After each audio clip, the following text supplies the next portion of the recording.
Hi guys, तो कैसे हैं आप सब। मेरा नाम है आयुष और आप सबका स्वागत है आयनिक इक्विलिब्रियम के तीसरे ट्यूटोरियल में। तो टॉपिक आप देख सकते हैं, बफर सॉल्यूशंस है आज के ट्यूटोरियल का। और पिछले लेक्चर में आपने बफर सॉल्यूशंस के बारे में कुछ थ्योरी पढ़ी थी। तो बफर सॉल्यूशंस एक बहुत ही ज़्यादा अहम टॉपिक है पूरे आयनिक इक्विलिब्रियम में। इससे सबसे ज़्यादा क्वेश्चंस भी पूछे जाते हैं। तो आइए शुरू करते हैं पहले क्वेश्चन से। बहुत इम्पोर्टेंट टॉपिक है ये, तो बहुत अच्छे से ध्यान से अटेंड करिएगा और ध्यान दीजिएगा हर एक क्वेश्चन में कुछ नया कंसेप्ट आई होप आप सीख पाएंगे। तो देखते हैं पहले क्वेश्चन से। पहला क्वेश्चन क्या कह रहा है, देखते हैं। पहला क्वेश्चन आई होप स्क्रीन्स पर विजिबल होगा सबकी। तो पहला क्वेश्चन है, which of the following can be used as a buffer solution. तो कौन सा सॉल्यूशन बफर सॉल्यूशन की तरह यूज किया जा सकता है, ये हमें बताना है। तो यहाँ पर हम ये देख सकते हैं कि हमें चार ऑप्शंस दे रखे हैं। और चार ऑप्शंस में से हमें बेसिकली चुनने हैं कौन कौन से बफर सॉल्यूशंस हैं। तो बफर सॉल्यूशन की सबसे पहले डेफिनेशन अगर लिखें तो क्या होगी बफर सॉल्यूशन की डेफिनेशन, ये देख लेते हैं। तो बफर सॉल्यूशन जैसा कि आप लोगों ने पढ़ा था, बफर सॉल्यूशन क्या होता है। बफर सॉल्यूशन होता है वो सॉल्यूशन जो कि रेजिस्ट करता है किस चीज को, resist in change of pH और चेंज इन पीएच। ये होता है बफर सॉल्यूशन। और साथ ही साथ हमने दो तरीके के बफर सॉल्यूशंस देखे थे। कौन कौन से थे वो दो टाइप्स थे। पहला था एसिडिक बफर। एसिडिक बफर, तो एसिडिक बफर में क्या होता है, एसिडिक बफर में वीक एसिड होता है और उसका सॉल्ट होता है किसके साथ, स्ट्रॉन्ग बेस के साथ सॉल्ट होता है। तो weak acid and it's salt with strong base, ये तो हो गया एसिडिक बफर। अच्छा, दूसरा बफर कौन सा होता है, एक एसिडिक होता है तो दूसरा बेसिक ही होगा। तो बेसिक बफर भी देख लेते हैं क्या होता है। बेसिक बफर बिल्कुल इसका ऑपोजिट हो जाएगा कि वीक एसिड की जगह क्या हो जाएगा, वीक बेस हो जाएगा क्योंकि बेसिक बफर है। And it's salt with strong acid. तो वीक बेस चाहिए और उसका सॉल्ट चाहिए किसके साथ, स्ट्रॉन्ग एसिड के साथ। तो ये जो है हमने दो बफर पढ़े थे पिछली क्लास में। तो देखते हैं कौन सी कैटेगरी में ये चारों ऑप्शंस में से कोई एक या मल्टीपल ऑप्शंस लाई करते हैं। तो पहला ऑप्शन सबसे पहले देखते हैं, NaCl और NaOH का है। NaCl और NaOH दोनों क्या हैं, NaOH है स्ट्रॉन्ग बेस और NaCl है स्ट्रॉन्ग बेस और स्ट्रॉन्ग एसिड का सॉल्ट। NaOH और HCl का सॉल्ट है ये। तो यानी कि ये तो बफर सॉल्यूशन की कैटेगरी में आ ही नहीं सकता। तो ऑप्शन ए पर हम क्रॉस लगा देते हैं यहाँ पर, ऑप्शन ए पॉसिबल नहीं है। फिर आते हैं ऑप्शन बी पर। ऑप्शन बी क्या है, NaCl और NH4OH। अब NH4OH तो वीक बेस है, बट क्या NaCl जो है उसका सॉल्ट है या नहीं है, बिल्कुल नहीं है। NH4OH का सॉल्ट में अमोनियम तो होगा ही होगा। तो यहाँ पे NaCl है, अमोनियम क्लोराइड नहीं है। तो NaCl अगेन जैसा कि हमने डिस्कस करा फर्स्ट ऑप्शन में कि स्ट्रॉन्ग एसिड और स्ट्रॉन्ग बेस का सॉल्ट है। तो सेकेंड ऑप्शन पर भी लग जाएगा क्रॉस। फिर आते हैं थर्ड ऑप्शन पे। ऑप्शन सी है, a solution containing sodium acetate and acetic acid. तो सोडियम एसिटेट और एसिटिक एसिड यहाँ लिख लेते हैं। एसिटिक एसिड क्या होता है, CH3COOH, ये है एक वीक एसिड। और साथ ही साथ सोडियम एसिटेट की बात करी गई है। सोडियम एसिटेट होता है CH3COONA, CH3COONA, ये इसी का सॉल्ट है। वीक एसिड जो CH3COOH है ये इसी का सॉल्ट है। किसके साथ है ये सॉल्ट, NaOH के साथ। NaOH जो कि एक स्ट्रॉन्ग बेस है। तो क्लियरली ये एसिडिक बफर की कैटेगरी में बिल्कुल परफेक्ट फिट बैठ रहा है। एसिडिक बफर की कैटेगरी में यानी कि ऑप्शन सी जो है वो करेक्ट आंसर हो जाएगा यहाँ पे। ऑप्शन डी भी एक बार देख लेते हैं। Solution containing ammonium acetate. Ammonium acetate क्या होता है? CH3। ऑप्शन डी की बात कर रहे हैं हम, CH3COO NH4। तो ये हो गया अमोनियम एसिटेट। अगेन ये क्या है? एक वीक एसिड और वीक बेस का सॉल्ट है। तो ये है पहली बात, एक सॉल्ट, और वो भी एक वीक एसिड और वीक बेस का। तो यानी कि ये भी बफर की कैटेगरी में लाए नहीं करता है। तो ऑप्शन सी जो है हमारा करेक्ट आंसर हो जाएगा। आई होप आपको समझ आया होगा। ये क्वेश्चन बहुत ही बेसिक क्वेश्चन था कि बफर सॉल्यूशन का कौन सा एग्जाम्पल सही है यहाँ पर। तो ऑप्शन सी करेक्ट आंसर हो गया। बढ़ते हैं अगले क्वेश्चन की तरफ। अगला क्वेश्चन है, which of the following solutions containing weak acid and its salt of conjugate base has the maximum buffer capacity। तो बफर कैपेसिटी की यहाँ बात करी गई है। बफर कैपेसिटी की अगर बात करी गई तो पहले एक बफर यहाँ पर एज्यूम कर लेते हैं। वीक एसिड और उसके कॉन्जुगेट बेस का सॉल्ट की बात करी है। तो वीक एसिड हमारा फेवरेट एसिड जो है इस चैप्टर का CH3COH, वही ले लेते हैं एग्जाम्पल के तौर पे। और साथ ही साथ एक इसका कॉन्जुगेट बेस हो जाएगा CH3COO नेगेटिव। हम सोडियम आयन को कंसिडर नहीं कर रहे क्योंकि वो तो एक स्पेक्टेटर आयन ही होने वाला है। तो अब यहाँ पर हमें बफर कैपेसिटी को मैक्सिमाइज करना है। तो पहले बफर का काम देखना पड़ेगा कि बफर क्या करता है। एक बार दोबारा से काइंड ऑफ रिवाइज हो जाएगा वो पूरा कंसेप्ट कि बफर करता क्या है, बफर क्यों पीएच को रेजिस्ट करता है, एक बार ये देख लेते हैं। तो अगर बफर पीएच रेजिस्ट करता है दैट मीन्स हम उसमें H+ डालें या OH- डालें, पीएच चेंज को रेजिस्ट करेगा। पीएच कांस्टेंट नहीं रहता, पीएच चेंज को रेजिस्ट करता है, चेंज होने से रोकता है, बट फिर भी थोड़ा बहुत चेंज आ जाता है पीएच में। तो H+ या OH- डालेंगे तो ये चेंज को रेजिस्ट करेगा, पीएच के चेंज को रेजिस्ट करेगा। तो अब हमें क्या करना है, सबसे पहले हम डाल के देखते हैं H+ को जब डालेंगे तो क्या होगा? H+ को डालने से, H+ को डालने से क्लियरली नजर आ रहा है कि एक स्पीशी है जो इसको कंज्यूम कर सकता है इसके साथ रिएक्ट करके। वो कौन सा स्पीशी है? वो है एक बेस। H+ एक एसिड से आया होगा तो बेस ही इसके साथ रिएक्ट करेगा। बेस क्या है सिस्टम में? बेस है CH3COO नेगेटिव। ये इसके साथ कंबाइन करेगा और इसमें कन्वर्ट हो जाएगा CH3COOH में। तो CH3CO नेगेटिव ने H+ कंज्यूम किया, रिएक्ट करे उसके साथ हम, और उसके बाद CH3CO नेगेटिव H+ के साथ रिएक्ट करके CH3COH बना दिया। तो H+ को कंज्यूम करने के लिए हमारे पास एक स्पीशी है इस सिस्टम में। दैट मीन्स अगर हम एसिड डालेंगे तो अगेन ये पीएच चेंज को क्या करेगा? रेजिस्ट करेगा। अब बात करते हैं OH- की। अगर हम सिस्टम में OH- डालें तो क्या होगा? क्या सिस्टम में अगर हम OH- डाल रहे हैं दैट मीन्स हम क्या डाल रहे हैं? हम डाल रहे हैं बेस। हम बेस डाल रहे हैं। बेस डालेंगे तो सिस्टम में क्या होना चाहिए उसको कंज्यूम करने के लिए? एसिड। क्या हमारे पास एसिड है? बिल्कुल है, हमारे पास है एसिड CH3COOH का। ये इसके साथ रिएक्ट करेगा, ये रिएक्ट करके सॉल्ट प्लस वाटर बना देगा। एसिड प्लस बेस का रिएक्शन क्या होता है? Salt plus water. तो ये अगेन क्या कर देगा? सॉल्ट बना देगा। सॉल्ट किसका बना देगा?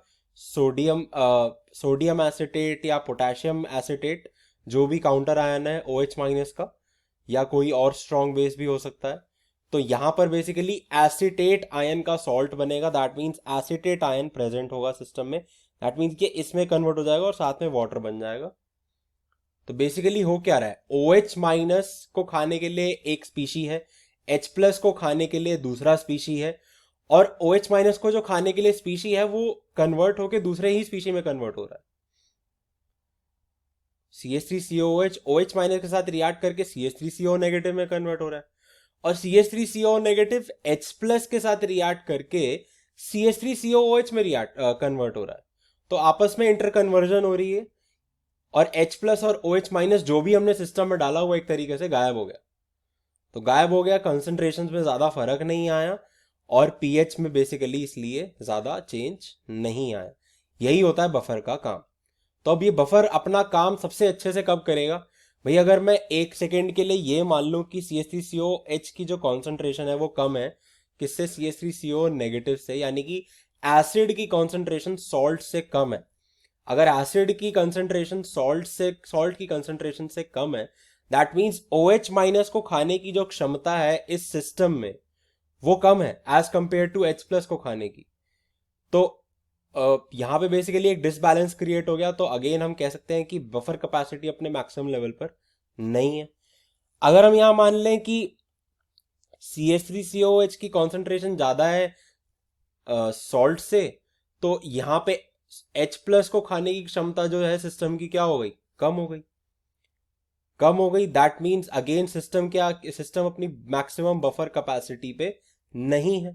तो ये काम ऑप्टिमम लेवल पर कब हो सकता है? जब CH3COH और CH3CO नेगेटिव दोनों बराबर क्वांटिटीज में हो, ताकि OH माइनस को खाने की जो बेसिकली एबिलिटी है सिस्टम की और H प्लस को जो खाने की एबिलिटी है सिस्टम की वो एकदम बराबर हो, बिल्कुल बराबर हो, एग्जैक्टली इक्वल हो, ताकि बफर कैपेसिटी क्या हो जाए उस टाइम? मैक्सिमम हो जाए। तो ये बेसिकली क्या हो जाएगा? कॉन्सेंट्रेशंस इक्वल होनी पड़ेंगी। दोनों की कॉन्सेंट्रेशंस हमें क्या चाहिए? हमें इक्वल चाहिए, ताकि बफर कैपेसिटी क्या हो? मैक्सिमम हो।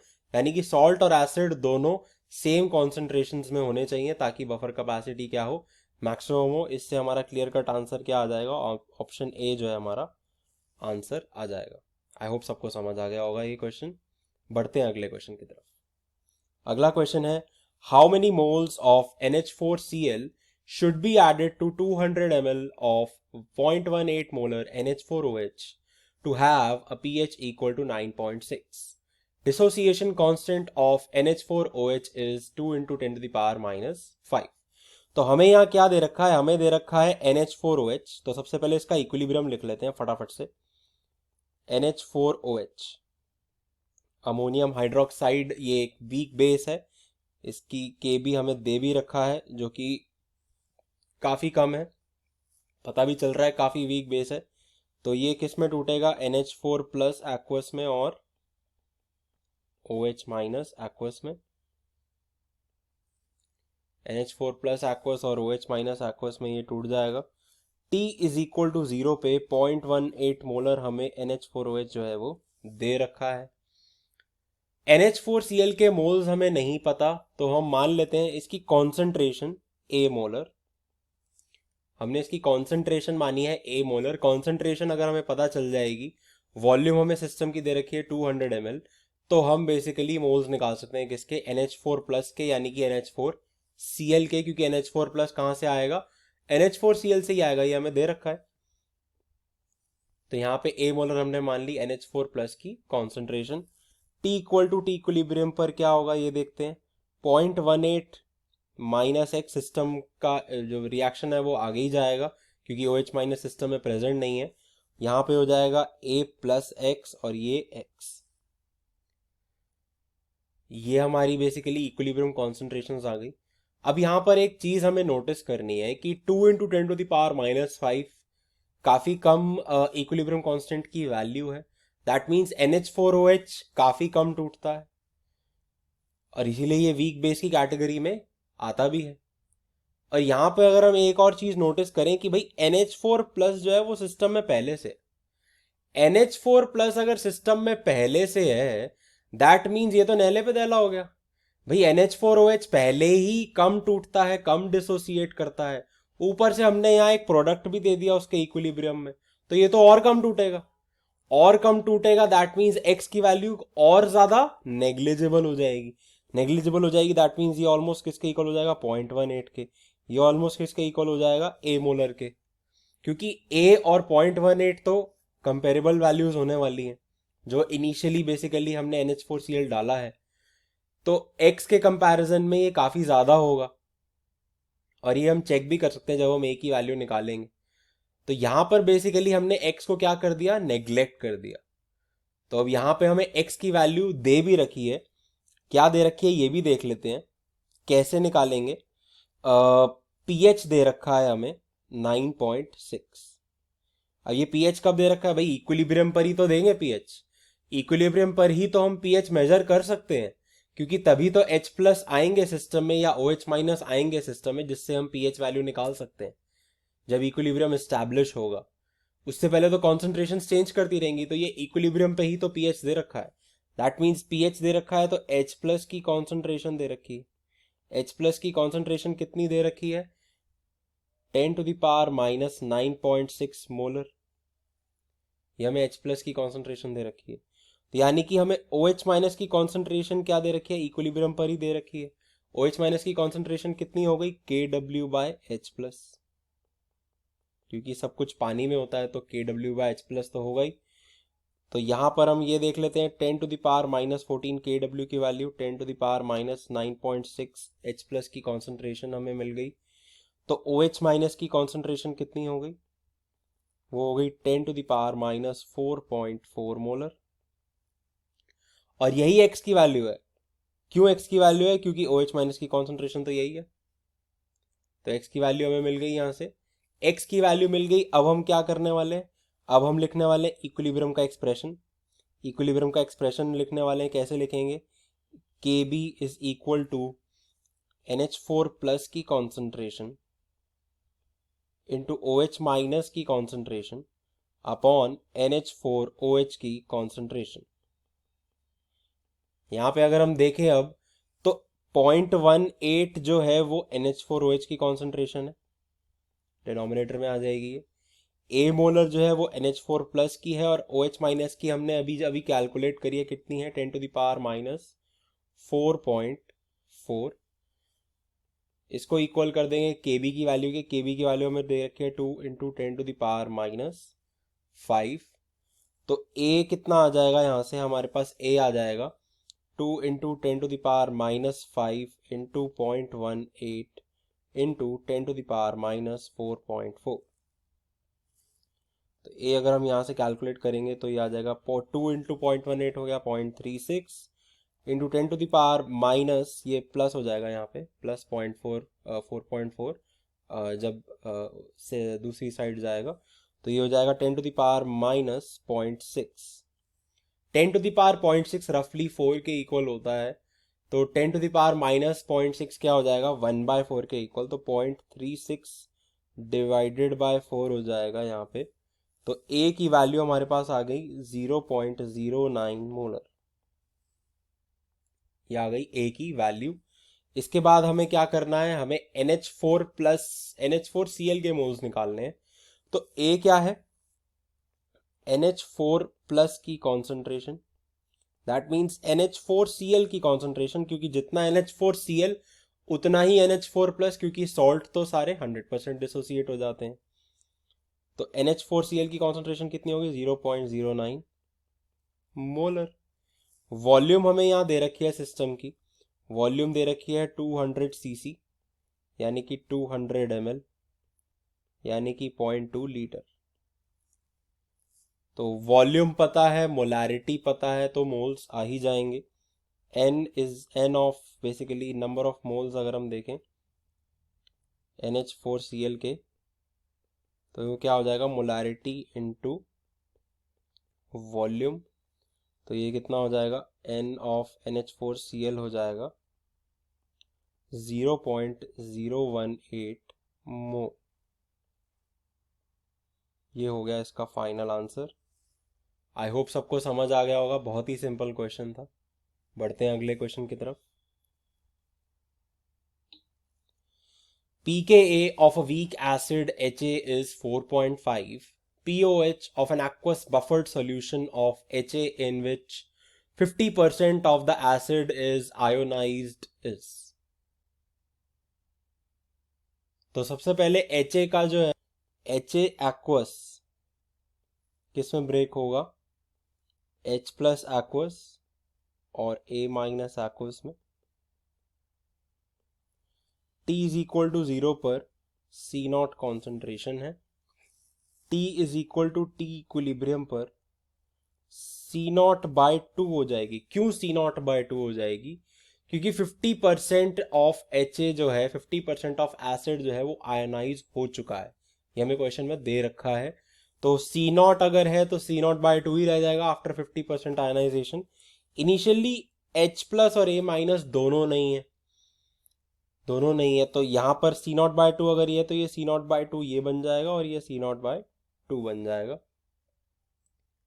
तो अब होगा क्या, अब यहां पर हमें बफर्ड सॉल्यूशन बोल रखा है। क्या हमें बफर सॉल्यूशन नजर आ रहा है इस सिस्टम में? बिल्कुल नजर आ रहा है। हम यहां ये देख सकते हैं कि सिस्टम में HA है जिसकी concentration C not by two है, सिस्टम में A माइनस भी है जिसकी concentration again C not by two है।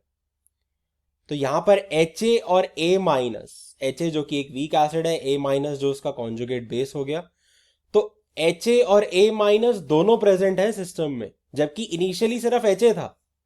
तो यहां पर ने क्या किया, हमने A माइनस का बेसिकली कोई सॉल्ट नहीं डाला, यहां पे वीक एसिड का कोई स्ट्रॉन्ग बेस के साथ हमने सॉल्ट नहीं डाला। यहां पे हमने क्या किया, HA की आयनाइजेशन को एक तरीके से इंक्रीज कर दिया ताकि ज्यादा आयनाइज होगा तो ज्यादा A माइनस प्रोड्यूस होगा। तो HA और A माइनस खुद ही इतनी क्वांटिटीज में प्रेजेंट हो जाएंगे कि वो एक बफर की तरह एक्ट करने लग जाएगा, वो एक बफर की तरह एक्ट करने लग जाएगा। तो ये एक तरीका है बफर बनाने का, ये ध्यान में रखने वाली बात है कि बफर हम ऐसे भी बना सकते हैं।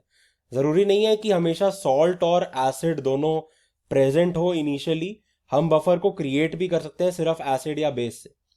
और ये उसका प्राइम एग्जाम्पल है कि हम कैसे क्रिएट करते हैं। तो इसीलिए हमें बफर्ड सॉल्यूशन बोल भी रखा है यहाँ पे, क्योंकि ये एक्चुअल में एक बफर सॉल्यूशन ही है। ये पीएच चेंज को रेजिस्ट करेगा क्योंकि यहाँ पे A माइनस और HA दोनों हैं एसिड और बेस को कंज्यूम करने के लिए और पीएच चेंज को रेजिस्ट करने के लिए। ठीक है, तो अब यहाँ पर हमें क्या निकालना है, हमें POH निकालना है। POH के लिए हम pH निकाल देंगे तो डायरेक्टली POH आ जाएगा। तो यहाँ पे अगर हम देखें तो सबसे पहले इक्विलिब्रियम का एक्सप्रेशन लिख लेते हैं कि Ka is equal to H plus की कॉन्सेंट्रेशन इंटू A माइनस की कॉन्सेंट्रेशन अपॉन HA की concentration. C not by two और C not by two A minus और HA की कॉन्सेंट्रेशन हैं। H प्लस को हम एज इट इज लिख देते हैं, सी नॉट बाय टू नहीं लिख रहे क्योंकि हमें डायरेक्टली अगेन H प्लस ही निकालना है।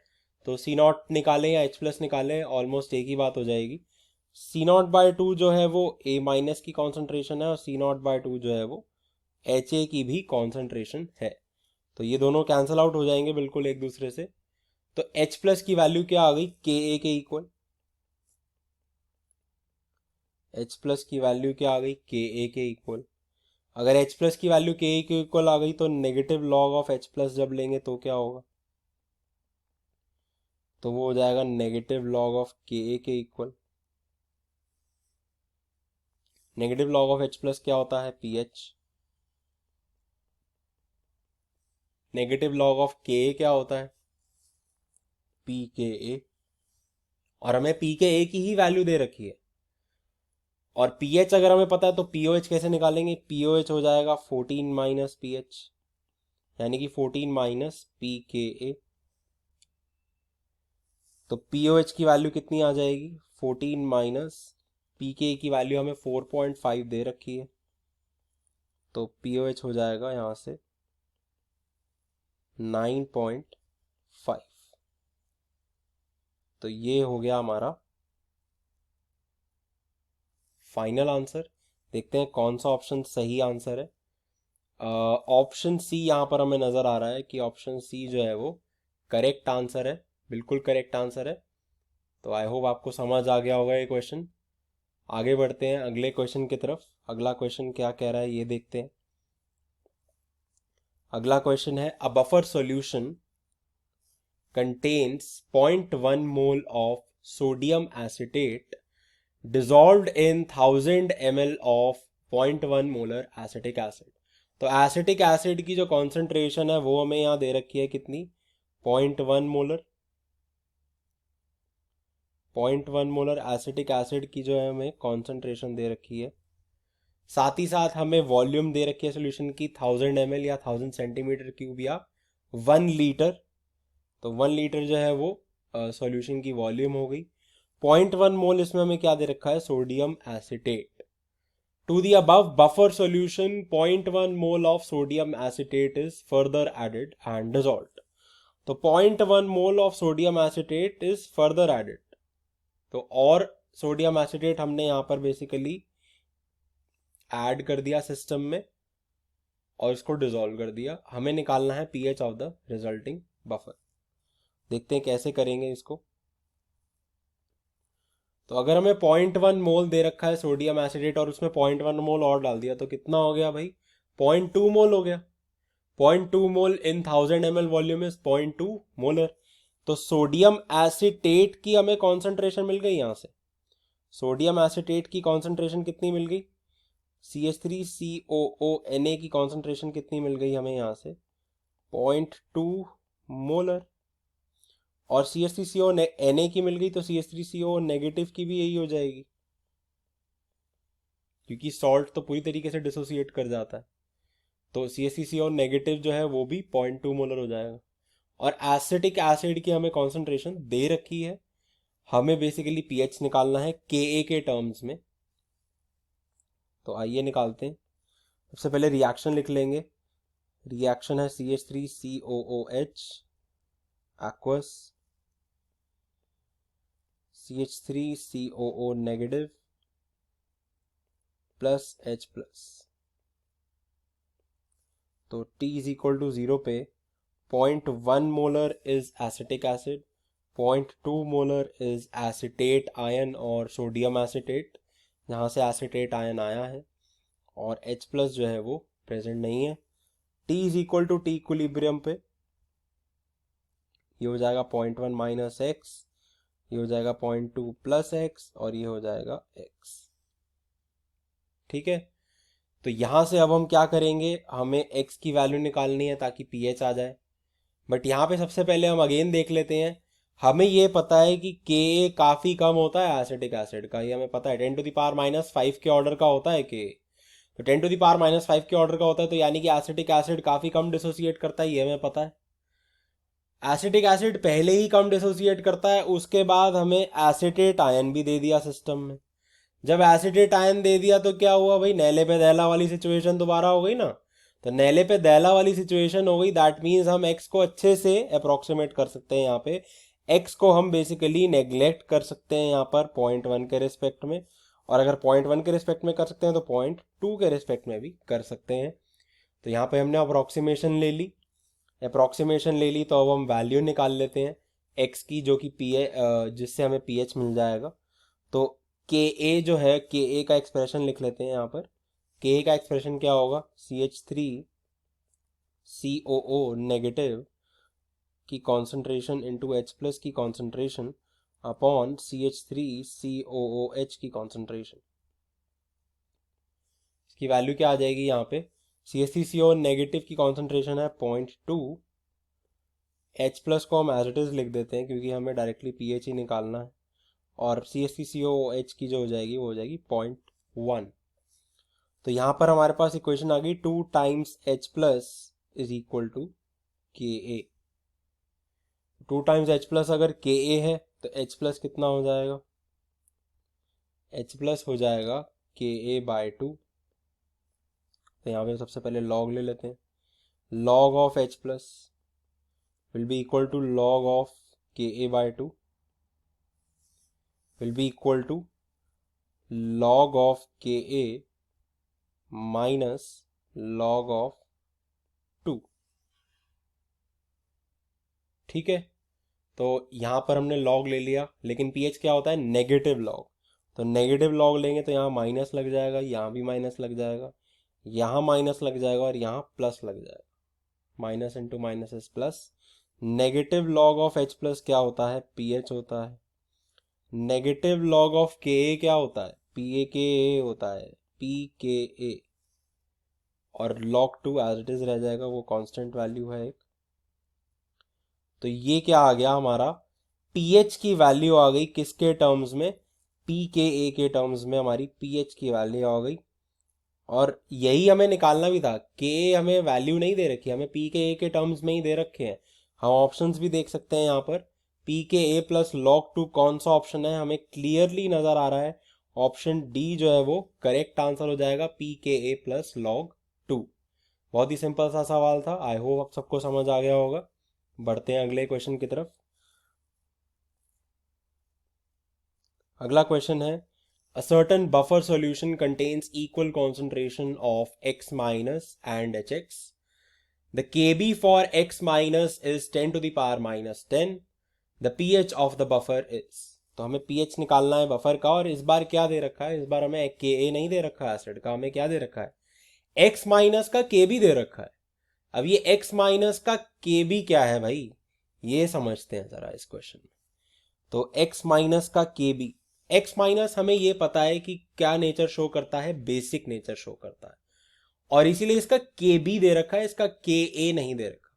तो Kb दे रखा है, तो अब इसका रिएक्शन तो हमें नहीं पता, हमने तो पढ़ा ही नहीं अभी तक इसका रिएक्शन। तो इसका रिएक्शन क्या होगा जिस का ये इक्विलिब्रियम कांस्टेंट है, आइए देखते हैं। तो x माइनस क्या है, एक बेस है। अगर हम एक सबसे पहले वाटर का इक्विलिब्रियम कंसिडर करें, तो वाटर का इक्विलिब्रियम कैसे लिखेंगे, H2O लिक्विड किस में टूट जाता है, H प्लस एक्वस और OH माइनस एक्वस में। और इस रिएक्शन का जो के इक्विलिब्रियम है उसको हम कहते हैं KW, वाटर का आयनिक प्रोडक्ट। अब अगर मैंने इसी सॉल्यूशन में मैंने क्या डाल दिया, x माइनस अगर मैंने डाल दिया तो क्या होगा, x माइनस अगर मैंने सॉल्यूशन में डाल दिया, वाटर में डाल दिया, वाटर के थोड़े बहुत H प्लस होते हैं, वाटर थोड़ा सा डिसोसिएटेड रहता है H प्लस और OH माइनस में, तो x माइनस क्या करेगा, H प्लस को खींचना शुरू कर देगा। क्यों, क्योंकि वो बेसिक कैरेक्टर शो करता है।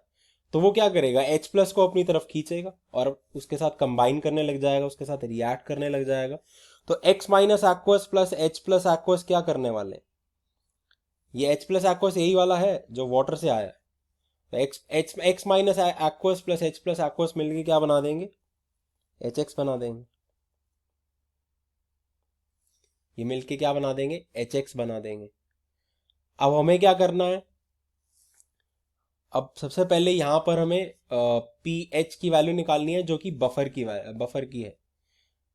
तो अब हमें बफर का pH निकालने के लिए सबसे पहले सेकेंड रिएक्शन अगर हम देखें तो उसका इक्विलिब्रियम कांस्टेंट क्या होगा, हम अगर जरा सा ध्यान दें, अगर HX एक एसिड है जिसका इक्विलिब्रियम कांस्टेंट, जिसका डिसोसिएशन कांस्टेंट Ka है, तो इस रिएक्शन जो सेकेंड रिएक्शन है ये उसका रिवर्स रिएक्शन ही तो है। HX टूट के किस में टूटता है, H प्लस और X माइनस में। तो X माइनस और H प्लस मिलके क्या बना रहे हैं, यहाँ पे HX बना रहे हैं। तो इक्विलिब्रियम कांस्टेंट क्या हो जाएगा, 1/Ka। इक्विलिब्रियम कांस्टेंट क्या हो जाएगा, 1/Ka। तो यहां पर हम क्या करने वाले हैं, अब इन दोनों को रिएक्शंस को ऐड करने वाले हैं, कर देते हैं ऐड। अगर हम ऐड करेंगे तो क्या होगा, ऐड करेंगे तो हमारे पास आ जाएगा x minus aqueous plus H2O liquid, ये किसके साथ इक्विलिब्रियम में है, इक्विलिब्रियम में है HX aqueous plus OH minus aqueous. तो ये हमारा फाइनल रिएक्शन आ गया ऐड करने के बाद। और इस रिएक्शन का जो इक्विलिब्रियम कांस्टेंट है उसको हम क्या कहते हैं, Kb।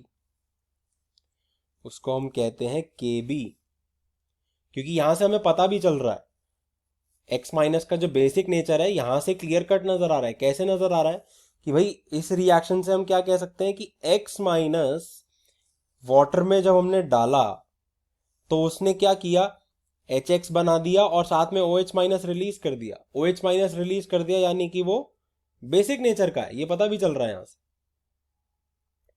और हमने केमिकल इक्विलिब्रियम में पढ़ा था, जब दो रिएक्शंस को ऐड करते हैं तो उनका जो नेट रिएक्शन आ जाता है, नेट रिजल्ट आ जाता है, उसका इक्विलिब्रियम कांस्टेंट क्या होता है, दोनों रिएक्शंस के इक्विलिब्रियम कांस्टेंट्स का प्रोडक्ट हो जाता है। यानी कि यहाँ पे हमें Kb की वैल्यू निकाल सकते हैं हम। Kb क्या हो जाएगा, Kw इंटू 1/K, तो Kw/Ka। तो यहां से हमें बेसिकली Ka पता चल जाएगा, किसका, HX का। HX का Ka पता चल जाएगा हमें यहां से, क्योंकि हमें Kb दे रखा है, Kw हमें पता है। तो ये हो जाएगा KW/KB। तो KA की वैल्यू यहां से आ जाएगी, क्या आ जाएगी, 10⁻⁻14 अपॉन 10⁻⁻10। ये हो जाएगी 10⁻⁻4। ये हमारी KA की वैल्यू आ गई, किसके लिए, HX के लिए। ये HX का KA है। तो अगर हमें HX का KA पता है, हमें X माइनस और HX की कॉन्सेंट्रेशंस पता है, अब हम क्या कर सकते हैं, इजीली हम pH निकाल सकते हैं। आइए फटाफट निकालते हैं। तो pH कैसे निकालेंगे, दोबारा HX का रिएक्शन लिखते हैं। इस बार सीधा लिखेंगे, उल्टा काम नहीं करने वाले हम हर बार। इस बार सीधा काम करेंगे, सीधा सीधा रिएक्शन लिखेंगे, सीधा सीधा pH निकाल देंगे।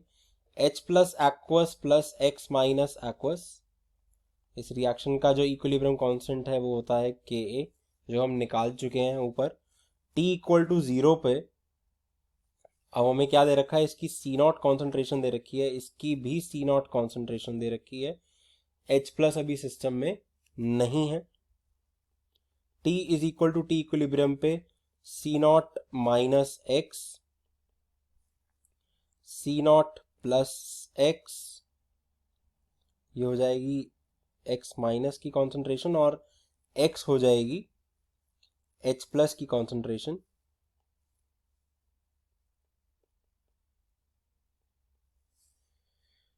ये हमारी कॉन्सेंट्रेशंस आ गई।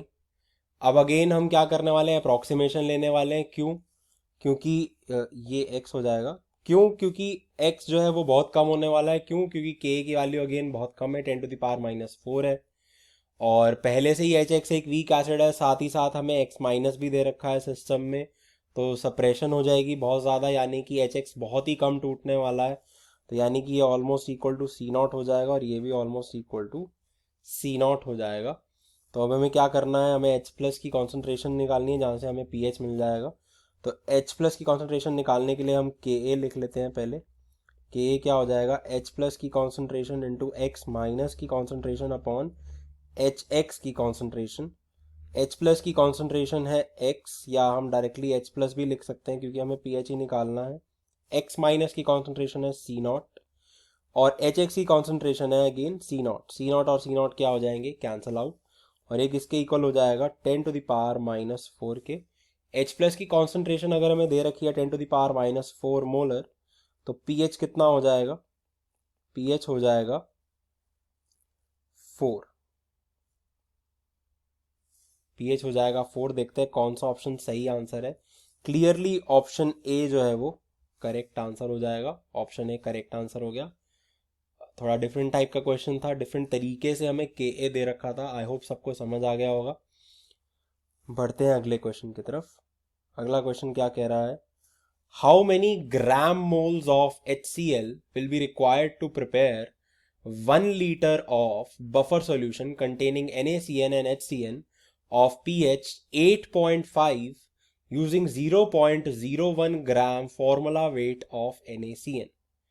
तो हमें बेसिकली क्या निकालने हैं, ग्राम मोल्स यानी कि मोल्स ऑफ HCl, और हमें 0.01 ग्राम फॉर्मूला वेट यानी कि मोल्स दे रखे हैं किसके, NaCN के, और HCl के हमें निकालने हैं ताकि हम HCN बना सकें। क्योंकि HCl से क्या आएगा हमारे पास, HCl से आएगा हमारे पास H प्लस, और NaCN से क्या आएगा हमारे पास Cn माइनस। NaCN से क्या आएगा, Cn माइनस, और H प्लस और Cn माइनस मिलके क्या बना देंगे, HCN बना देंगे। और Cn माइनस और HCN जब दोनों प्रेजेंट होंगे तो बफर सॉल्यूशन अपने आप क्रिएट हो जाएगा। बिल्कुल सही बात है कि नहीं, बिल्कुल सही बात है। तो आइए देखते हैं कैसे करेंगे इस क्वेश्चन को। तो सबसे पहले रिएक्शन लिख लेते हैं HCN का। HCN का इक्विलिब्रियम लिख लेते हैं यहाँ पर, HCN एक्वस, किसमें ब्रेक होता है ये, H प्लस एक्वस और Cn माइनस एक्वस में। तो T इज इक्वल टू 0 पे हमें क्या दे रखा है, 0.01 मोलर, 0.01 मोल्स दे रखे हैं NaCN के, यानी कि 0.01 मोल्स हो गए Cn माइनस के, और सॉल्यूशन की वॉल्यूम है 1 लीटर, यानी कि 0.01 मोलर हो गई Cn माइनस की कॉन्सेंट्रेशन। उसके बाद हम बात करते हैं HCl की। HCl की हम कॉन्सेंट्रेशन मान लेते हैं A मोलर, HCl की हम कॉन्सेंट्रेशन मान रहे हैं A मोलर, तो T is equal to T equilibrium पर HCN होगा और CN माइनस भी होगा। और इसका जो इक्विलिब्रियम कांस्टेंट है, इस रिएक्शन का जो इक्विलिब्रियम कांस्टेंट है, ये हम देख सकते हैं काफी कम है। कितना कम है? काफी कम है, 10⁻⁻10 के ऑर्डर का है। यानी कि रिएक्शन ऑलमोस्ट पूरा पूरा पीछे चला जाएगा। रिएक्शन कहां चला जाएगा? पीछे चला जाएगा ये तो हम क्या करने वाले हैं, यहां पर एक पिक्चर क्रिएट करते हैं जरा सी, थोड़ी सी, कि करेंगे क्या हम इस क्वेश्चन को सॉल्व करने के लिए और क्यों करेंगे ये भी देखते हैं। तो सबसे पहले ये हो गया इनिशियल स्टेज,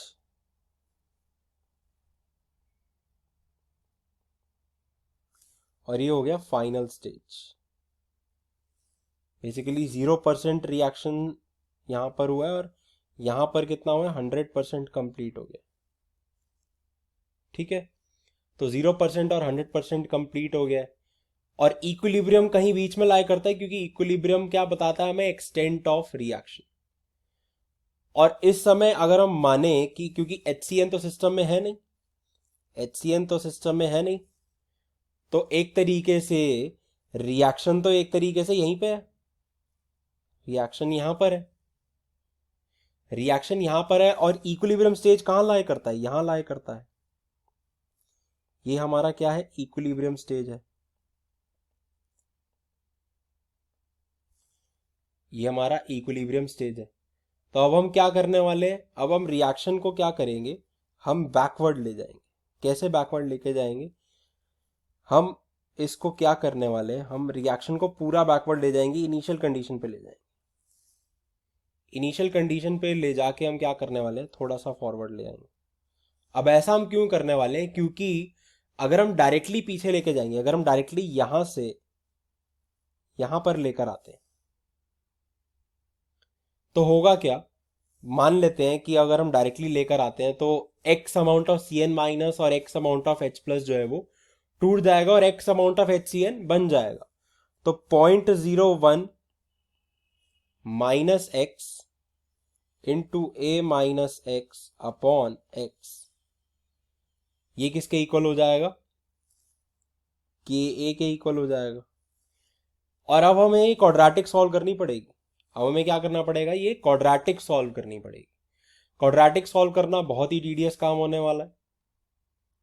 तो इस क्वाड्रेटिक को सॉल्व करने के लिए अब हम क्या करने वाले हैं? और ये x जो है वो नेग्लेक्ट नहीं कर सकते, a जो है यहाँ अननोन है, तो इस क्वेश्चन को सॉल्व ऐसे तो नहीं कर सकते हम।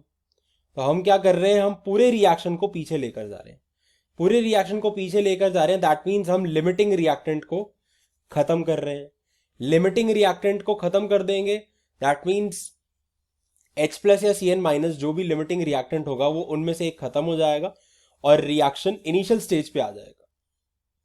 जब रिएक्शन इनिशियल स्टेज पे आ जाएगा, उसके बाद हम क्या करने वाले हैं? हम रिएक्शन को क्या कर देंगे? हम इक्विलिब्रियम स्टेज तक ले जाएंगे दोबारा, और इस बार हमारी जो अप्रोक्सीमेशन होगी वो वैलिड होगी।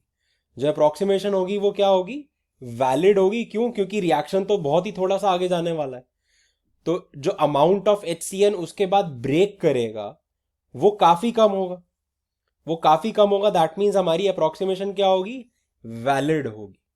तो अप्रोक्सीमेशन वैलिड होगी, हमें क्वाड्रेटिक सॉल्व नहीं करनी पड़ेगी और हमारा आंसर भी सही तरीके से आ जाएगा। तो आइए करते हैं इसको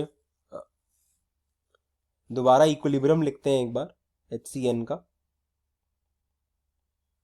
तो HCN aqueous, H plus aqueous और CN माइनस एक्वस में ब्रेक हो रहा है।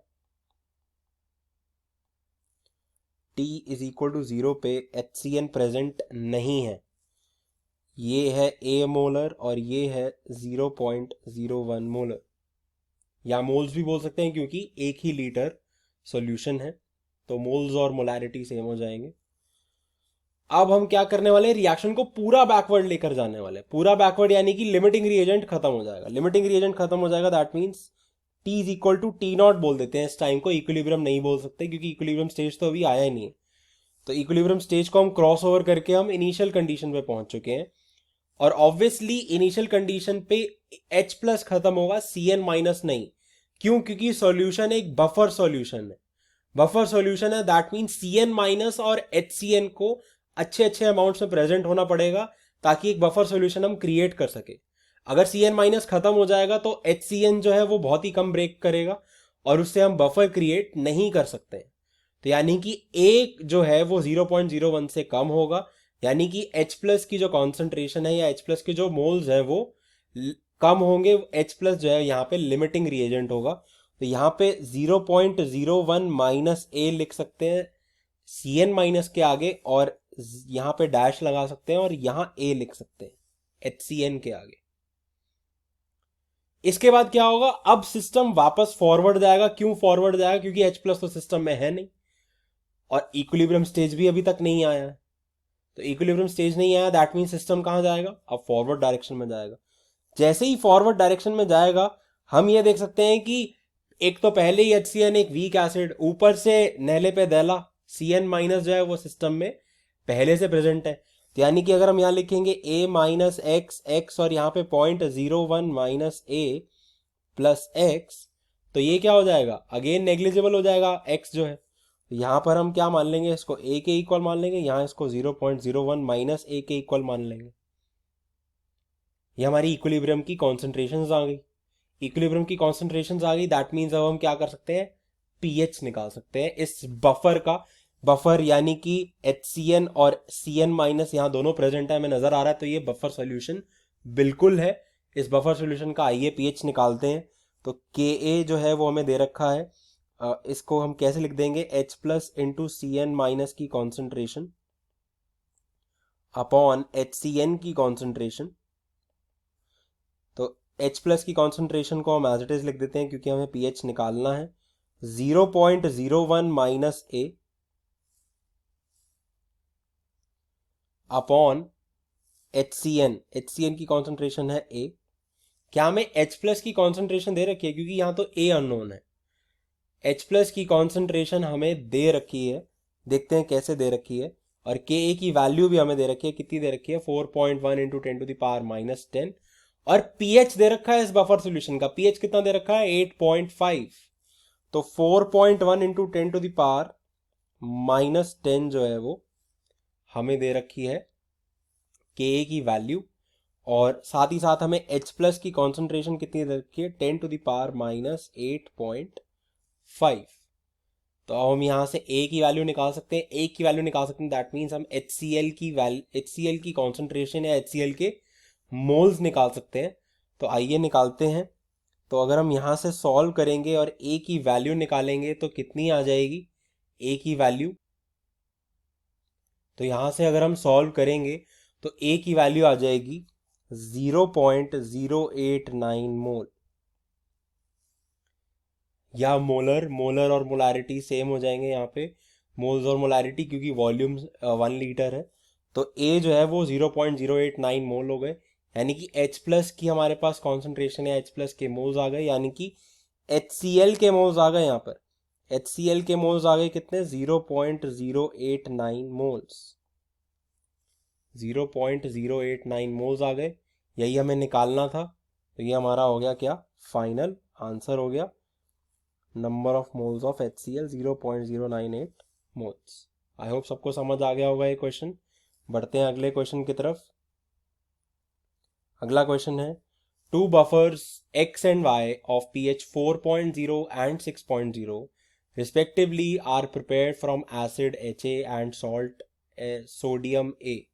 So NaA is basically salt of sodium and A minus. Both the buffers are 0.5 molar in Ha. What would be the pH of the solution obtained by mixing equal volumes of the two buffers?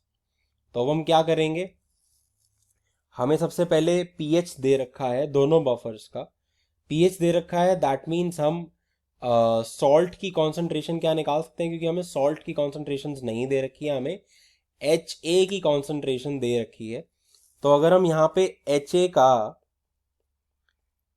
का अगर हम equilibrium सबसे पहले लिख लेते हैं यहाँ पर, H प्लस एक्वस और A minus aqueous.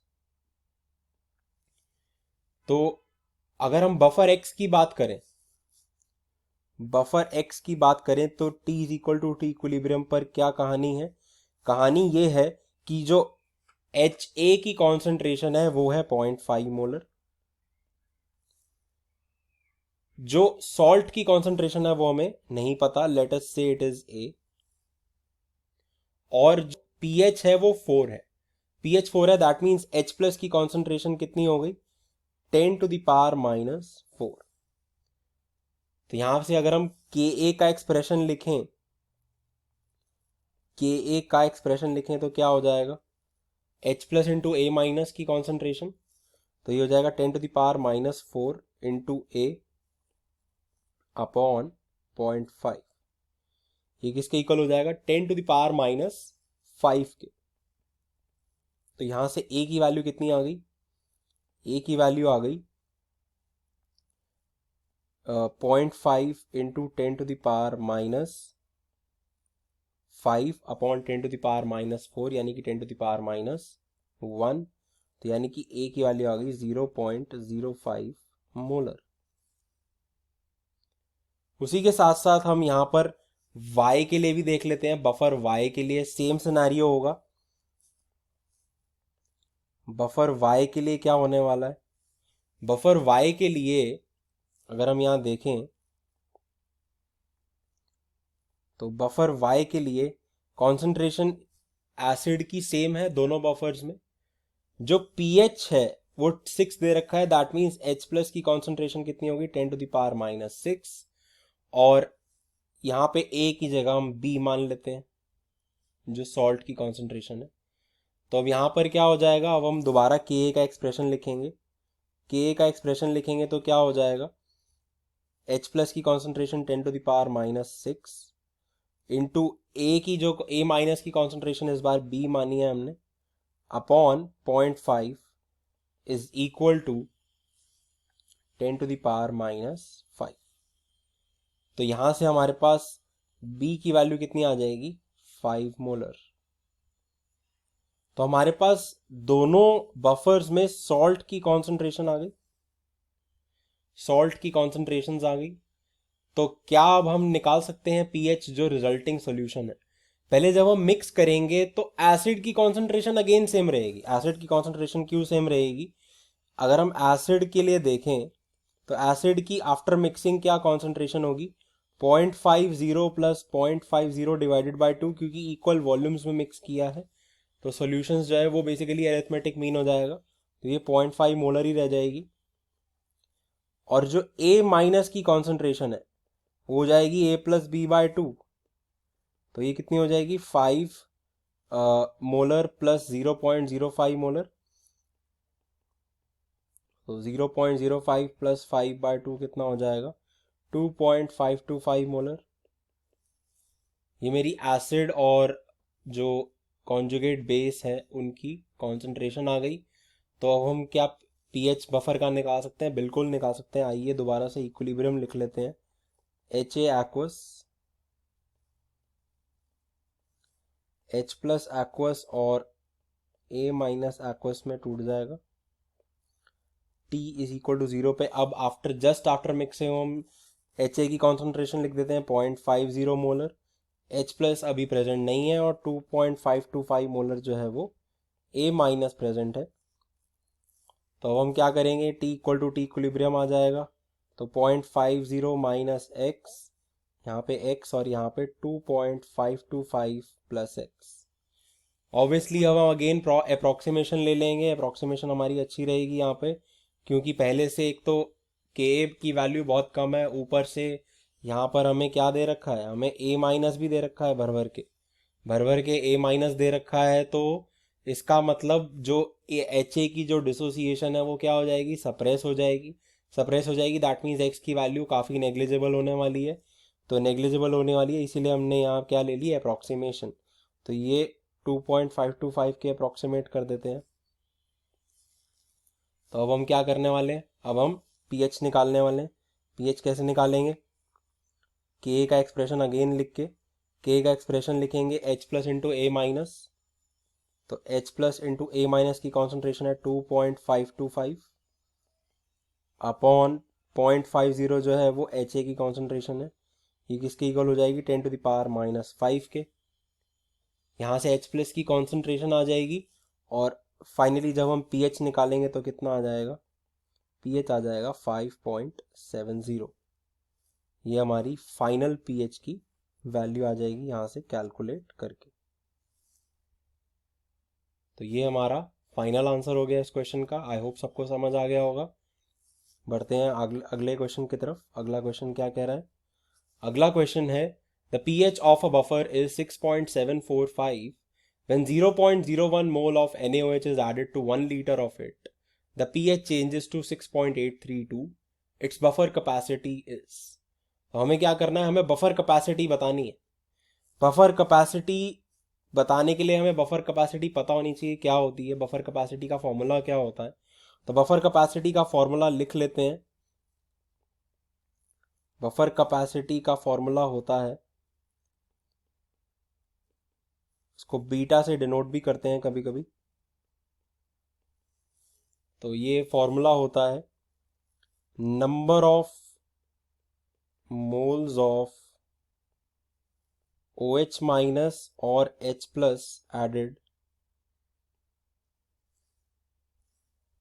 Upon change in pH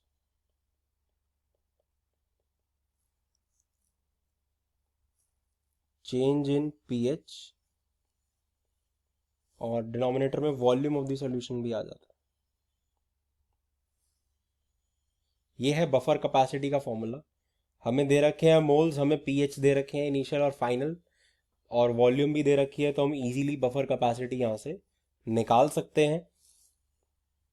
तो बीटा की वैल्यू क्या हो जाएगी, यहाँ से number of moles of OH minus या H प्लस एडेड 0.01 मोल हमें दे रखा है, NaOH ऐड किया गया 0.01 mole upon change in pH कितना हो जाएगा 6.832 माइनस 6.745 और वॉल्यूम है 1 लीटर, ये हमें दे रखा है। तो यहाँ से बफर कैपेसिटी कितनी आ जाएगी 0.01 अपॉन 0.087। तो बीटा की वैल्यू कितनी आ जाएगी 0.115। ये हमारी आ गई क्या, बफर कैपेसिटी आ गई। देखते हैं कौन सा ऑप्शन सही है। ऑप्शन बी जो है वो करेक्ट आंसर है। यहाँ पे option B is the correct answer. I hope सबको समझ आ गया होगा। बहुत ही सिंपल सा क्वेश्चन था, बफर कैपेसिटी के फॉर्मूले पे बेस्ड। आगे बढ़ते हैं अगले क्वेश्चन की तरफ। अगला क्वेश्चन है the buffer solution was obtained by adding 15 grams of CH3COOH and 20.5 grams of CH3COONA. The buffer is diluted to 1.0 liters. Calculate the pH of the solution. What will be the change in pH if 10 ml of 1 molar HCl is added to it? pKa of acetic acid is 4.74. हमें एक log की value भी दे रखी है यहाँ पे, log of 13/12 0.035, जो कि शायद इस क्वेश्चन में यूजफुल होगी। तो देखते हैं कैसे करेंगे इस क्वेश्चन को।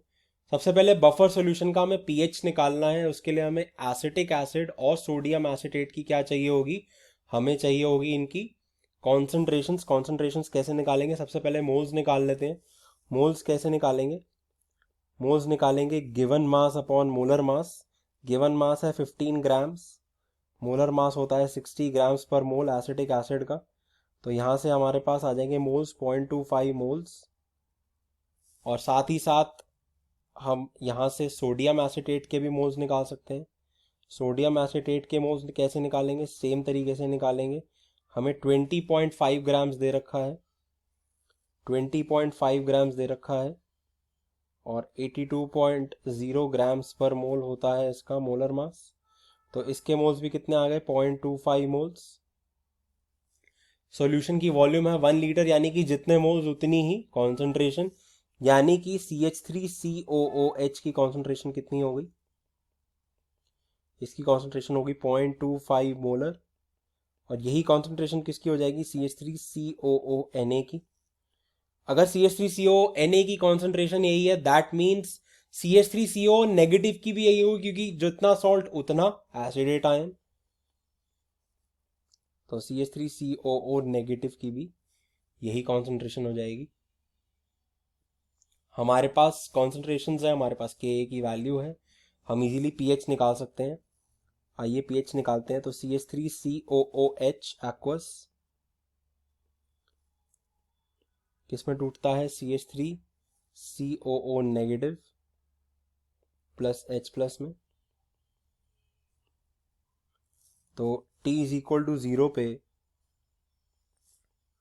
0.25 मोलर है, ये भी 0.25 मोलर है और H प्लस अभी नहीं है।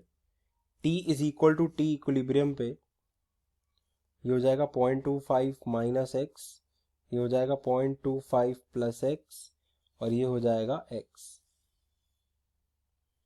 अगेन हम क्या करने वाले हैं? अप्रॉक्सीमेशन लेंगे।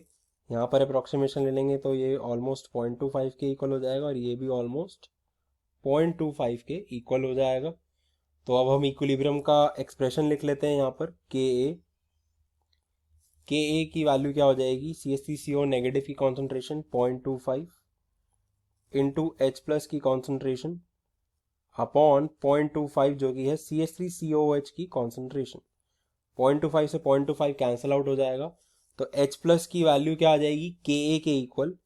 तो इससे हमें क्या मिल जाएगा? PH is equal to PKA, यानी कि 4.74, जो कि हमें वैल्यू दे रखी है PKA की। तो H प्लस के इक्वल PH PKA के इक्वल, तो 4.74 वैल्यू आ गई। आई होप यहाँ तक समझ आ गया होगा सबको। नेक्स्ट पार्ट क्वेश्चन का है, what will be the change in pH if 10 ml of 1 molar HCl is added to it. तो अब हम 1 मोलर HCl जब ऐड करेंगे तो क्या होगा देखते हैं। तो अगेन हम रिएक्शन लिख रहे हैं यहाँ पर, CH3COOH एक्वस किसमें टूट जाएगा? ये CH3COO नेगेटिव एक्वस और H प्लस में और H प्लस में। अब हम सबसे पहले देख लेते हैं मोल्स सबके। अगर हम मोल्स देखेंगे या कॉन्सेंट्रेशंस देख लेंगे just after mixing, concentrations just after mixing, तो वो कितनी होंगी?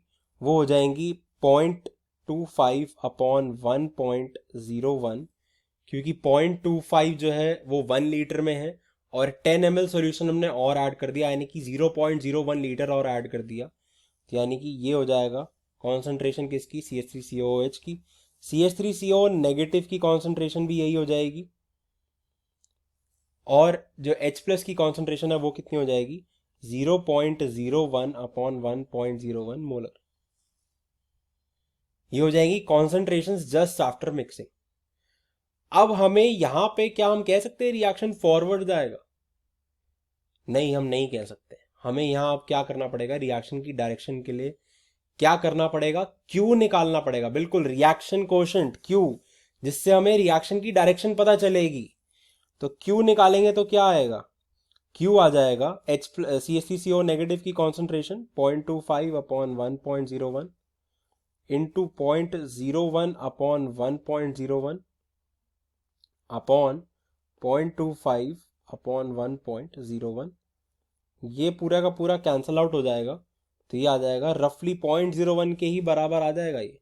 तो हम 1.01 अपॉन 1.01 ही लिख देते हैं इसको। और ये काफी ग्रेटर देन है के की वैल्यू से, के की वैल्यू से काफी ग्रेटर है, ये काफी बड़ा है। दैट मीन्स जो रिएक्शन है वो क्या आ जाएगा? बैकवर्ड चला जाएगा। रिएक्शन कहां चला जाएगा? बैकवर्ड चला जाएगा रिएक्शन।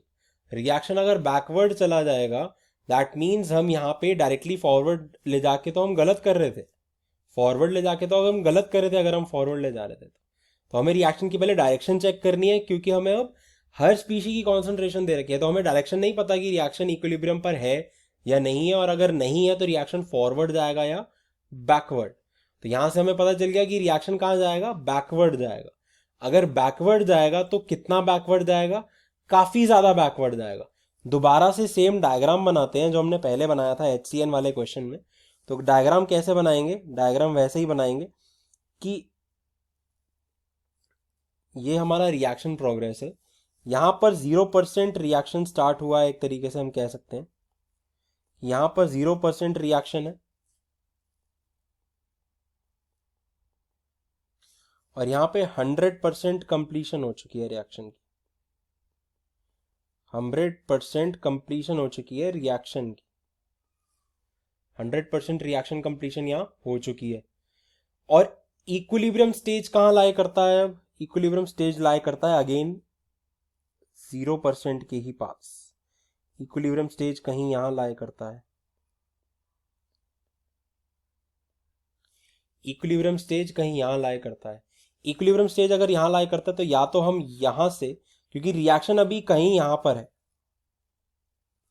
100% हम, क्योंकि रिएक्टेंट भी थोड़ा बहुत है सिस्टम में, तो हम 100% कंप्लीशन पर नहीं है हम, लेकिन 100% कंप्लीशन के पास ही है, क्योंकि ये काफी ज्यादा है। ये 10⁻⁻2 के ऑर्डर का है और ये 10⁻⁻5 के ऑर्डर है, तो 1000 टाइम्स ज्यादा है क्यू की वैल्यू। तो 1000 टाइम्स अगर क्यू की वैल्यू ज्यादा है, दैट मीन्स ऑलमोस्ट कंप्लीशन के पास ही है जो स्टेज है, जो स्टेज हमें गिवन है। तो अब हम क्या करने वाले हैं, हम अगेन डायरेक्टली जो प्रेजेंट स्टेज है, हम डायरेक्टली यहां से यहां नहीं जाने वाले हैं, हम यहां से यहां नहीं जाने वाले। हम क्या करने वाले हैं, हम पहले यहां से जाएंगे इनिशियल स्टेज पे और फिर वापस आ जाएंगे घूम के, फिर वापस आ जाएंगे घूम के इक्विलिब्रियम स्टेज पे। घूम के वापस क्यों आएंगे भाई? घूमना पसंद तो नहीं है, बट कैलकुलेशन इजी हो जाएगी, तो घूम के क्यों ना है, आ जाते हैं घूम के भाई। चलिए घूमने चले। तो घूमने चलेंगे तो सबसे पहले क्या करेंगे, हम रिएक्शन को पूरा बैकवर्ड लेकर जाएंगे। पूरा बैकवर्ड लेके जाएंगे, दैट मीन्स हमें यहाँ पे लिमिटिंग रिएजेंट का कंसेप्ट लगाना पड़ेगा। लिमिटिंग रिएजेंट के लिए हमें मोल्स चाहिए, तो हमें मोल्स हर रिएक्टेंट के पता है, हर रिएक्टेंट के पता है। तो दोबारा से सबसे पहले रिएक्शन लिख लेते हैं, CH3COOH aqueous, CH3COO negative aqueous और H प्लस aqueous। तो यहाँ पे मोल्स हमें पता है, T इज इक्वल टू 0 पे 0.25 मोल्स हैं किसके, CH3COOH के। 0.25 मोल्स ही किसके हैं, CH3COO नेगेटिव के। और 0.01 मोल्स हैं किसके, H प्लस के। 0.01 मोल्स हैं H प्लस के। क्लियरली H प्लस जो है वो लिमिटिंग रिएक्टेंट है यहाँ पर। तो T is equal to T0 पे हम मान लेते हैं रिएक्शन इनिशियल स्टेज पर आ गया, 0% कंप्लीशन पे है रिएक्शन। तो ये हो जाएगा 0.25 माइनस 0.01 यानी कि 0.24 मोल्स, और ये हो जाएगा 0.25 प्लस 0.01, तो ये हो जाएगा 0.26 मोल्स। और अब यहाँ पे हमें कॉन्सेंट्रेशंस को कंसिडर करना है, तो डिवाइडेड बाय वॉल्यूम भी कर देते हैं। H प्लस खत्म हो गया सिस्टम से। T is equal to T equilibrium पर क्या होगा, T is equal to T equilibrium पे 0.26 अपॉन 1.01 माइनस एक्स, यहाँ पे हो जाएगा 0.24 अपॉन 1.01 प्लस एक्स, और ये एक्स। अगेन अप्रोक्सीमेशन ले सकते हैं हम, यहाँ पर पहले से प्रोडक्ट प्रेजेंट है, के ए की वैल्यू काफ़ी कम है, तो ये हो जाएगा ऑलमोस्ट इक्वल टू 0.26 अपॉन 1.01, और ये ऑलमोस्ट इक्वल हो जाएगा 0.24 अपॉन 1.01 के। तो अब के का एक्सप्रेशन लिखेंगे और पीएच की वैल्यू निकालेंगे। के का एक्सप्रेशन लिखेंगे तो क्या लिखेंगे, H प्लस की कॉन्सेंट्रेशन जो कि एज इट इज लिख देते हैं क्योंकि हमें पीएच निकालना है। उसके बाद हम CH3CO नेगेटिव की कॉन्सेंट्रेशन लिखेंगे 0.24 अपॉन 1.01 अपॉन 0.26 अपॉन 1.01। तो 1.01 और 1.01 की जो है वो कैंसिलेशन हो जाएगी यहाँ पे। तो H प्लस की वैल्यू क्या आ जाएगी यहाँ से, H प्लस की वैल्यू क्या आ जाएगी, H प्लस की वैल्यू आ जाएगी KA इंटू 13/12, KA इंटू 13/12। तो पीएच निकालेंगे तो ये न्यू पीएच है, तो pH new is equal to PKA minus log of 13/12। तो PKA हमारा क्या था, PKA था old pH, PKA old pH था। कैसे ओल्ड पीएच था दोबारा से देख लेते हैं, हमने कैलकुलेट भी किया हुआ है। PKA क्या था हमारा, ओल्ड पीएच था। ये रहा हमारा ओल्ड पीएच, PKA पीएच के इक्वल है, तो ये ओल्ड पीएच हो गया, इसको पीएच ओल्ड लिख देते हैं यहाँ पर भी। तो पीएच ओल्ड और पीएच न्यू को जब हम सब्ट्रैक्ट कर देंगे तो क्या आ जाएगा, हमारे पास चेंज इन पीएच आ जाएगा। तो pH new minus pH old कितनी हो जाएगा, डेल्टा पीएच लिख देते हैं इसको। डेल्टा पीएच कितना हो जाएगा, negative log of 13/12। Log of 13/12 की हमें वैल्यू भी दे रखी है 0.035, तो इसकी वैल्यू कितनी हो जाएगी, -0.035।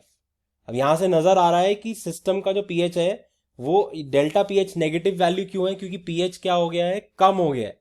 कम क्यों हो गया है भाई, सिस्टम में एसिड डाला है। सिस्टम में एसिड डाला है तो पीएच तो कम ही होगा ना, पीएच ज्यादा थोड़ी हो जाएगा, पीएच कम हो जाएगा। और यही ऑब्जर्व्ड वैल्यू भी है, तो ये हमारा आंसर हो जाएगा चेंज इन पीएच का। आई होप सबको समझ आ गया होगा। बढ़ते हैं अगले क्वेश्चन की तरफ। अगला क्वेश्चन क्या कह रहा है, अगला क्वेश्चन है K a for H C N is 5 × 10⁻⁻10 at 25 degree Celsius. For maintaining a constant pH, the volume of 5 molar KCN solution required to be added to 10 ml of 2 molar HCN solution is. सबसे पहले यहां पर हम देख लेते हैं हमें क्या क्या दिया हुआ है। हमें एक तो pH दे रखा है, हमें Ka दे रखा है, साथ ही साथ हमें HCN की कॉन्सेंट्रेशन और वॉल्यूम दोनों दे रखे हैं। तो कॉन्सेंट्रेशन और वॉल्यूम दोनों दे रखे हैं, और साथ ही में हमें वॉल्यूम किसकी निकालनी है, KCN की। वॉल्यूम हमें किसकी निकालनी है, KCN की वॉल्यूम निकालनी है, यानी कि CN माइनस की वॉल्यूम निकालनी है। CN माइनस की अगर हमें वॉल्यूम निकालनी है तो हम क्या करने वाले हैं, हम बेसिकली उसकी वॉल्यूम को हम मानने वाले हैं, उसकी वॉल्यूम को हम सबसे पहले मानने वाले हैं V। अगर इसकी वॉल्यूम V है, V ml ही मान रहे हैं हम, तो KCN के मिलीमोल्स कितने हो जाएंगे, मिलीमोल्स ऑफ KCN या CN माइनस, वो हो जाएंगे 5 × V। मोलारिटी उसकी 5 दे रखी है हमें, तो 5 × V हो जाएगा। और मिलीमोल्स ऑफ, यहाँ पर अगर हम देखें HCN के, वो कितने हो जाएंगे, हो जाएंगे 2 × 10 यानी कि 20 मिलीमोल्स हो गए किसके, HCN के 20 मिलीमोल्स हो गए। अब यहाँ पर हमें वॉल्यूम भी दे रखी है, किसकी, HCN की वॉल्यूम दे रखी है, तो टोटल वॉल्यूम कितनी हो जाएगी, टोटल वॉल्यूम हो जाएगी, टोटल वॉल्यूम कितनी हो जाएगी, V + 10 ml। तो millimoles upon volume in millilitre भी मोलारिटी ही होती है, तो यहां से हम मोलारिटी निकाल सकते हैं किसकी, CN माइनस और HCN की। तो CN माइनस की मोलारिटी क्या हो जाएगी, CN माइनस की मोलारिटी हो जाएगी 5V/V + 10, और HCN की मोलारिटी कितनी हो जाएगी, हो जाएगी 20/V + 10। ये आ गई दोनों की मोलारिटीज, दोनों की मोलारिटीज आ गई, Ka दे रखा है, पीएच दे रखा है, तो हम V की वैल्यू यहां से निकाल सकते हैं। V की वैल्यू कैसे निकालेंगे, सबसे पहले इक्विलिब्रियम का एक्सप्रेशन लिख लेते हैं। HCN aqueous, H plus aqueous और CN माइनस aqueous में क्या कर जाएगा, ब्रेक कर जाएगा। T = 0 पे 20/V + 10, क्योंकि जस्ट आफ्टर मिक्सिंग है तो T = 0 पे ही होगा। ये मोलारिटी हमने HCN की निकाल रखी है, CN माइनस की हमने 5V/V + 10 निकाल रखी है। H प्लस अभी सिस्टम में नहीं है, H प्लस अभी सिस्टम में नहीं है। T = T इक्विलिब्रियम पर क्या होगा, 20/V + 10 माइनस x, और ये 5V/V + 10 + x हो जाएगा। अगेन हम क्या करने वाले हैं, बिल्कुल सही गैस किया, अप्रॉक्सीमेशन लेंगे ताकि हम अपना काम आसान करें। अप्रॉक्सीमेशन यहाँ हमारी अच्छी होने वाली है क्योंकि प्रोडक्ट पहले से प्रेजेंट है, और HCN का जो Ka है वो काफ़ी ज़्यादा कम है, 10⁻⁻10 के ऑर्डर का है, तो ये हो जाएगा 5V/V + 10। और अब हम यहाँ पे Ka का एक्सप्रेशन लिखेंगे, Ka के एक्सप्रेशन में आ जाएगा H+ की कॉन्सेंट्रेशन इंटू CN माइनस की कॉन्सेंट्रेशन कितनी है, 5V/V + 10 होल अपॉन HCN की कॉन्सेंट्रेशन, वो हो जाएगी 20/V + 10। तो V + 10 और V + 10 कैंसल आउट हो जाएगा। V एक इकलौता अननोन है। क्यों इकलौता अननोन है, क्योंकि हमें pH दे रखा है। pH कितना दे रखा है, एक बार ये देख लेते हैं। pH हमें 9 दे रखा है। अगर हमें pH 9 दे रखा है,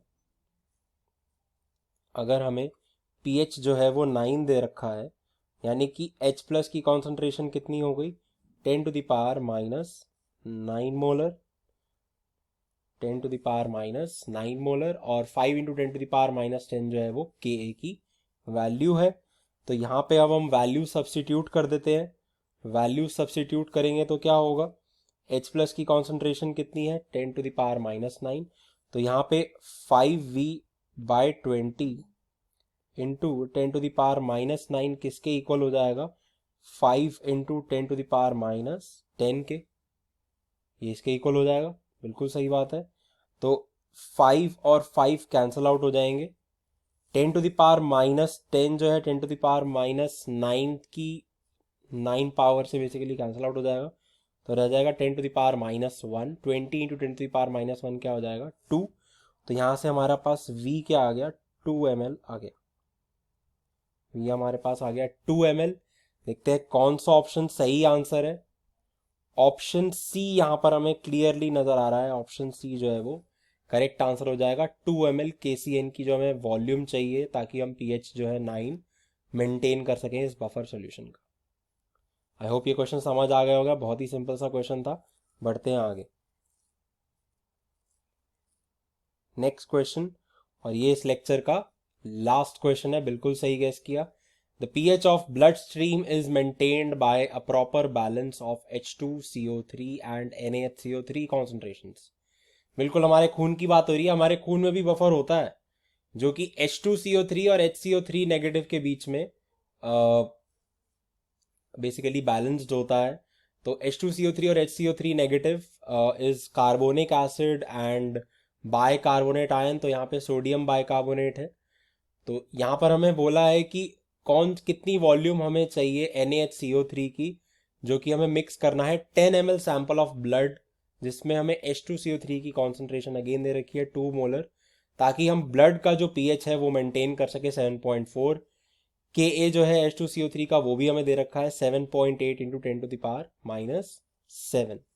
तो देखते हैं इस क्वेश्चन को कैसे सॉल्व करेंगे। अगेन थोड़ा सिमिलर टाइप ऑफ क्वेश्चन हो गया है पिछले की तरह। तो 5 मोलर NaHCO3 यानी कि सॉल्ट है हमारा। तो NaHCO3 की हमें क्या चाहिए, वॉल्यूम चाहिए। तो इसकी वॉल्यूम जो है हम मान लेते हैं VmL मान लेते हैं। VmL इसकी वॉल्यूम माननी है हमने। हमें इसकी मोलैरिटी दे रखी है 5 मोलर, तो मिली मोल्स आ जाएंगे यहां से किसके, NaHCO3 के। NaHCO3 के आ गए मिली मोल्स। NaHCO3 के मिली मोल्स कितने आ गए, 5 × V। और मिली मोल्स हम निकाल सकते हैं किसके, H2CO3 के भी। H2CO3 के मिली मोल्स निकालेंगे तो कितने आ जाएंगे, 2 मोलर इंटू 10 ml उसकी जो है वो सैंपल ऑफ ब्लड की जो है वो वॉल्यूम दे रखी है, तो ये हो जाएगा 20। इसके बाद हमें क्या करना है, हमें हर चीज़ की कॉन्सेंट्रेशन निकालनी है। हर चीज़ यानी कि H2CO3 और NaHCO3 की कॉन्सेंट्रेशंस निकालनी है। टोटल वॉल्यूम हमें कितनी मिल जाएगी यहाँ पे, टोटल वॉल्यूम हो जाएगी 10 ml जो है वो ब्लड का सैंपल है, VmL हमने माना है NaHCO3 का, तो V + 10 ml जो है वो फाइनल वॉल्यूम हो जाएगी। तो यहाँ पे NaHCO3 की कॉन्सेंट्रेशन सबसे पहले निकाल लेते हैं। Milli moles upon volume in millilitre क्या होती है, मोलैरिटी ही होती है। तो ये हो जाएगी 5V/V + 10, और जो H2CO3 की कॉन्सेंट्रेशन है वो कितनी हो जाएगी, वो हो जाएगी 20/V + 10। अगर NaHCO3 की कॉन्सेंट्रेशन यही है तो HCO3 नेगेटिव की भी यही होगी, 5V/V + 10, क्योंकि एक सॉल्ट है। तो हमें HCO3 नेगेटिव की कॉन्सेंट्रेशन मिल गई, H2CO3 की कॉन्सेंट्रेशन मिल गई। अब हमें क्या करना है, हमें V की वैल्यू निकालनी है। हमें pH भी दे रखा है कितना, 7.4 दे रखा है ब्लड का pH 7.4। तो देखते हैं कैसे करेंगे इसको। हम रिएक्शन लिख लेते हैं पहले। H2CO3 एक्वस, किसमें टूटेगा ये, H+ एक्वस और HCO3 नेगेटिव में। T = 0 पे H2CO3 हमें कितना दे रखा है, 20/V + 10। हमने कॉन्सेंट्रेशन निकाल ली है इसकी।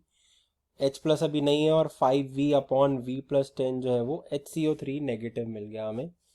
T is equal to T equilibrium पे अगेन हम अप्रॉक्सीमेशन ले लेंगे, पहले -x कर लेते हैं, इसको अप्रॉक्सीमेट भी साथ साथ करते रहते हैं यहीं पे। क्यों अप्रॉक्सीमेट कर रहे हैं? क्योंकि अगेन क्या है, के ए की वैल्यू काफ़ी कम है, 10⁻⁷ के ऑर्डर की है, तो अगेन कम ही है ये भी। 5V अपॉन V प्लस 10 हम लिख रहे हैं यहाँ पर। x की वैल्यू क्या हमें दे रखी है? x की वैल्यू हमें इनडायरेक्टली दे रखी है। कैसे? pH की वैल्यू हमें दे रखी है 7.4। pH की value 7.4, that means H plus की कॉन्सेंट्रेशन कितनी हो गई, यानी कि x कितनी वैल्यू हो गई, 10⁻⁻7.4 मोलर। तो यहाँ से अब हम क्या करने वाले हैं, यहाँ से हम Ka का एक्सप्रेशन लिखेंगे। Ka का एक्सप्रेशन क्या लिखने वाले हैं हम? H प्लस की कॉन्सेंट्रेशन इंटू HCO3 नेगेटिव की कॉन्सेंट्रेशन अपॉन H2CO3 की कॉन्सेंट्रेशन। ये क्या आ जाएगा यहाँ से? 10⁻⁻7.4 इंटू HCO3 नेगेटिव की कॉन्सेंट्रेशन कितनी है, 5V upon V plus 10 whole upon 20 upon V plus 10। V plus 10 और V प्लस 10 कैंसल आउट हो जाएगा। कि ए की वैल्यू हमें दे रखी है, यहाँ से जब हम V कैलकुलेट कर लेंगे तो V आ जाएगा के की value 7.8 into 10⁻⁻7 into 20 into 10⁻7.4 upon 5। तो ये हो जाएगा 5 4 ज़ा 20, 10⁻⁻7 इंटू 10⁻7.4 हो जाएगा 10⁻⁴। तो V हो जाएगा 7.8 इंटू 4 इंटू 10⁻⁴ को हम क्या लिख सकते हैं, 10 अपॉन 10⁻⁶। 10⁻⁶ 4 के इक्वल होता है, 4 और 4 कैंसिल आउट हो जाएगा। तो V की वैल्यू कितनी आ जाएगी, 78 ml। तो V की वैल्यू कितनी आ जाएगी यहाँ से, 78 ml। तो आई होप ये क्वेश्चन समझ आ गया होगा, और बाकी के सारे क्वेश्चंस आपको आज समझ आए होंगे। हमने डिफरेंट टॉपिक्स पे आज क्वेश्चंस डिस्कस करे हैं। बफर सॉल्यूशंस में ही डिफरेंट टाइप्स के क्वेश्चंस हमने डिस्कस करे हैं। आई होप सारे क्वेश्चंस समझ आए होंगे, मज़ा आया होगा इस लेक्चर में। बहुत इंपॉर्टेंट लेक्चर है, इसको दोबारा प्लीज़ रिवाइज करिए, पिछले लेक्चर्स को भी रिवाइज करिए। अगर आपको पीएच निकालने में प्रॉब्लम आ रही है, वीक एसिड वीक बेस या स्ट्रॉन्ग एसिड स्ट्रॉन्ग बेस की, ज़रूर प्रैक्टिस करिए, क्वेश्चंस और प्रैक्टिस करिए। और आई होप आपको इस लेक्चर में मज़ा आएगा। मिलते हैं अगले लेक्चर में। तब तक के लिए टेक केयर, बाय बाय।